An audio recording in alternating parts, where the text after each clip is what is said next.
ఓం నమః శివాయ మంత్ర వైశిష్ట్యాన్ని ఇప్పుడు మనం చూద్దామండి.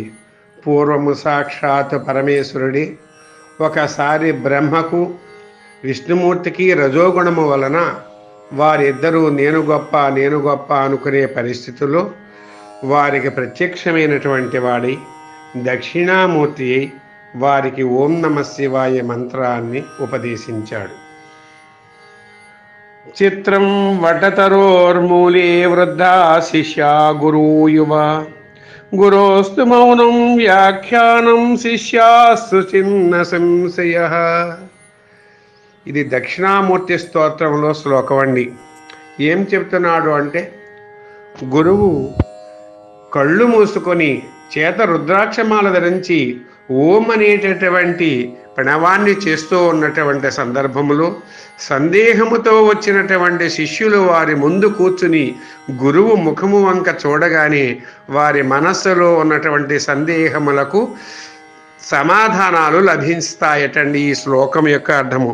ఆ విధంగానే బ్రహ్మకు విష్ణువుకు కూడా మరి దక్షిణామూర్తి పరమేశ్వరు నిధయే సర్వ విద్యానాం భిషజే సర్వరోగిణాం గురవే సర్వలోకానాం దక్షిణామూర్తయే నమః.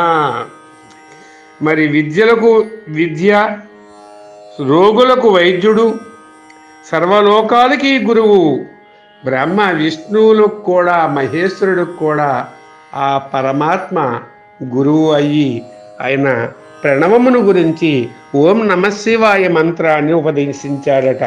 అటువంటి ఆ ఓం నమః శివాయ మంత్రాన్ని మరి బ్రహ్మగారు విష్ణువు కొన్ని వేల సంవత్సరాలు జపించిన వారి అహోత్రాత్రములు పరమేశ్వరుని యొక్క అనుగ్రహానికి కృప కలిగినటువంటి వారి సృష్టికర్తగా స్థితికర్తగా నియమించేవారు అయ్యారు అని చెప్పడం జరుగుతోంది.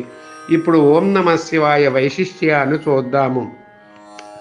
ఓంకారము బ్రహ్మస్వరూపము, ఓంకారము బ్రహ్మ జ్ఞాన స్వరూపము, ఓంకారమే బ్రహ్మాండము, బ్రహ్మము సమస్తము ఓంకారమే అని మనం చెప్పుకుంటున్నటువంటి పరిస్థితుల్లో ఓం నమః శివాయ అనేది భవపాస నిబద్ధానాం దేహినాం హితకామ్యయా ప్రాహ నమః శివాయేతి మంత్రమధ్యం హరస్వయం.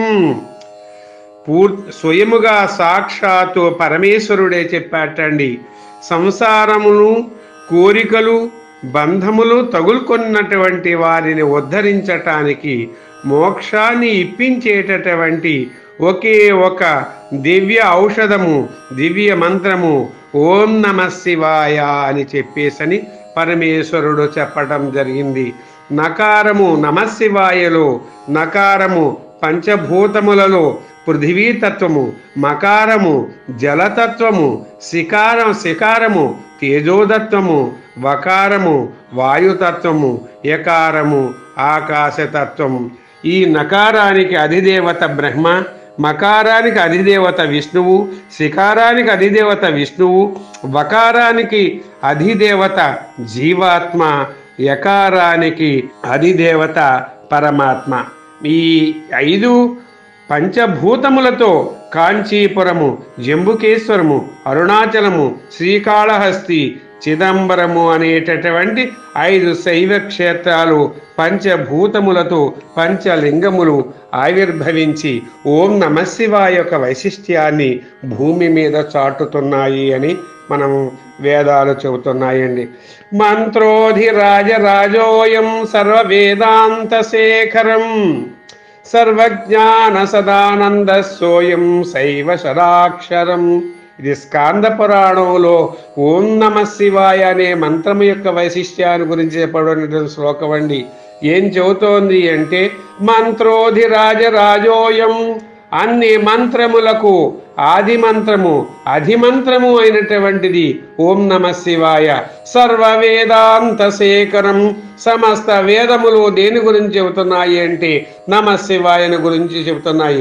సర్వజ్ఞాన సదానందం సమస్త ఉపనిషత్తుల సారము ఓం నమః శివాయ. సోయం శైవ షడాక్షరం అని చెప్తుంటే ఇంకా చెబుతున్నాడు, కైవల్య మార్గ దీపోయం అవిద్యా సింధుబాడవం మహాపాతకదావాగ్ని సోయం మంత్ర షడాక్షరం.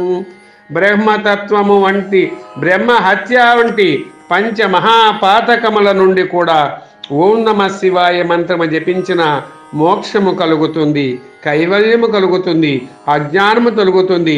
మహాపాతకాలు అగ్నిలో వేయబడిన దూదివల్లి దహించబడతాయి అని చెప్పేసి మరి ఈ షడాక్షరి మంత్రం యొక్క వైశిష్ట్యాన్ని చెబుతున్నాడు. ఇంకా చెబుతున్నాడండి, మహాపాతక విచ్చిత్యై శివ ఇత్యక్షరద్వయం అలం నమస్క్రియాయుక్తో ముక్తయే కల్పితే మను. ఇక్కడ ఇంకా గొప్పగా చెబుతున్నాడండి. ఓం నమ శివాయ అనే 6 అక్షరాలు ఎక్కలేదు, శివ అనే 2 అక్షరాలు కూడా చాలా గొప్పవి అని చెప్పేసని. శికారము అనగే పాపనాశనము, వకారము అంటే ముక్తిదాత, శివ అంటే మన పాపములను పోగొట్టి మోక్షాన్ని ఇచ్చే పరమాత్మ అని చెప్పేసరి కూడా ఇక్కడ చెప్తుంది. శివ అనే శబ్దానికి కళ్యాణకరము, మంగళకరము అనేటటువంటి కళ్యాణదాత, ముక్తిదాత అని కూడా అర్థాలు చెప్పబడుతున్నాయి. అందుకే శివోహం రుద్రోహం అని మనం మహాన్యాసం చెప్పుకునేటప్పుడు చెప్తాం. శివః అహం, రుద్రః అహం అని చెప్పేసి కూడా మనం చెప్పుకోవడం జరుగుతుంది. ఎవరైతే ఈ పంచాక్షరీ మంత్రాన్ని, ఈ షడాక్షరీ మంత్రాన్ని 1 కోటి సార్లు చేస్తారో వారి బ్రహ్మలోకాన్ని పొందుతారట. 2 కోట్ల సార్లు ఈ మంత్రాన్ని జపించినట్లయితే విష్ణులోకానికి వెడతారట. 3 కోట్ల సార్లు జపించినట్లయితే రుద్రలోకానికి వెడతారట. 4 కోట్ల సార్లు జపించినట్లయితే మహేశ్వర లోకానికి వెడతారట.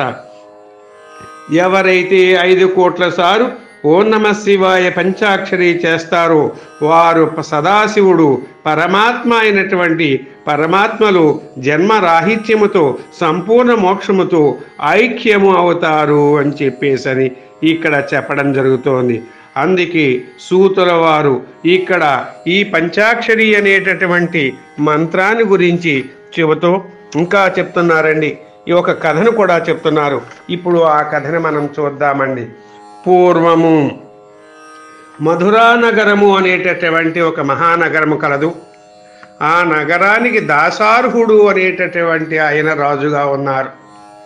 ఆయన భార్య కళావతి, సుగుణవతి, శీలవతి, గుణవతి, మహాభక్తురాలు, ఈశ్వరార్చన కళాశీరురాలు.